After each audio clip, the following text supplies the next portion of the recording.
बिस्मिल्लाहिर्रहमानिर्रहीम। अस्सलाम वालेकुम व्यूअर, कैसे हैं आप? तो अल्लाह ताला आपको खुश रखे, आबाद रखे, आमीन। आज ये हम बना रहे हैं ढाबा स्टाइल माश दाल। बहुत ही मज़े की ये बन के तैयार होती है।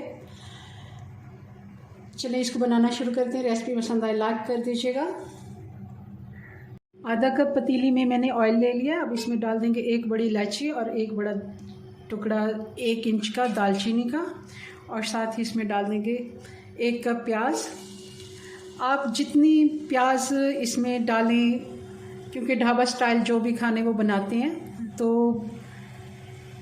मसाले वो अच्छे ज़्यादा डालते हैं। इसमें हमने 1 कप अगर कच्ची मैंने दाल ली है उसको भिगोने से पहले, तो उतनी ही 1 कप आपने प्याज लेनी है।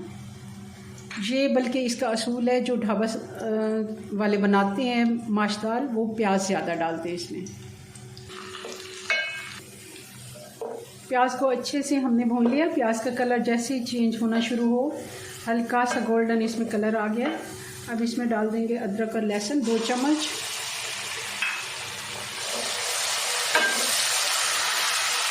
एक से 2 मिनट अदरक लहसुन हमने भून लिया। अब इसमें डाल देंगे टमाटर। टमाटर भी 1 कप हमने इसमें डाले हैं।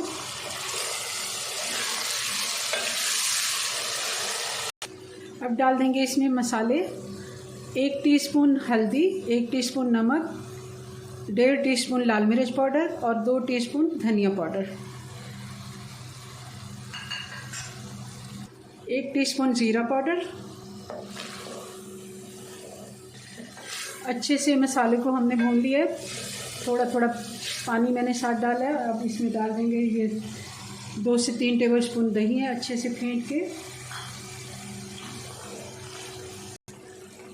अब डाल देंगे इसमें दाल। दाल को मैंने बॉईल कर लिया है। 15 से 20 मिनट इसको लगे हैं बॉईल होने में, और इसको भिगोने की ज़रूरत नहीं होती। इसको जितना ज़्यादा हम भिगोएंगे उतना ही ज़्यादा टाइम लेती है ये पकने में।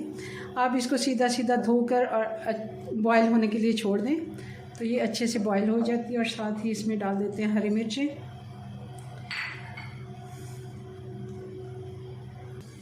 अब इसको 5 से 7 मिनट के लिए हम ढक्कन लगा देंगे। 6 से 7 मिनट हो गए हैं। पानी भी इसका थोड़ा बहुत जो था वो इसमें खुश्क हो गया। अब इसमें डाल देते हैं ये कसूरी मेथी है 1 चम्मच, हरा धनिया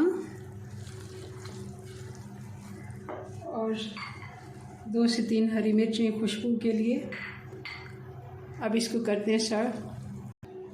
जी, तो ये हमारी ढाबा स्टाइल माश दाल बन के तैयार हो गई है। बहुत ही मज़े की ये बनती है, ज़रूर आप इसे ट्राई कीजिएगा। चलें जी, अपनी दुआ में याद रखें। मिलते हैं नेक्स्ट वीडियो में नई रेसिपी के साथ। तब तक के लिए अल्लाह हाफिज़।